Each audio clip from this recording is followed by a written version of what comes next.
भारतीय किसान यूनियन के राष्ट्रीय प्रवक्ता राकेश टिकैत का मुसलमानों को लेकर बड़ा बयान सामने आया। उन्होंने मुसलमानों को नसीहत दी है कि वो बीजेपी के जरिए फैलाए जा रहे एजेंडे में बिल्कुल भी ना फंसे। अगर वो ऐसा करेंगे तो मुस्लिम समाज और ज्यादा पीछे जाएगा। राकेश टिकैत का बयान आई लव मोहम्मद विवाद को लेकर सामने आया। वो बागपत के दोघट कस्बे पहुंचे। इस दौरान उन्होंने ये बयान दिया। उन्होंने कहा कि हर शख्स किसी न किसी चीज से प्यार करता है, लेकिन भजन और भोजन अगर अकेले में किए जाएं तो बेहतर होते हैं। इनका प्रदर्शन नहीं किया जाना चाहिए।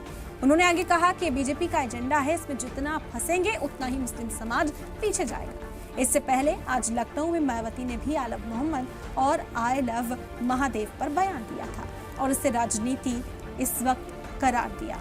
मायावती ने रैली के दौरान लोगों से अपील की कि वो इससे दूर रहें। सुप्रीमो ने कहा था कि जो लोग शरारती तत्व होते हैं वो दूसरे धर्मों के भगवान और महापुरुषों का अपमान करते हैं।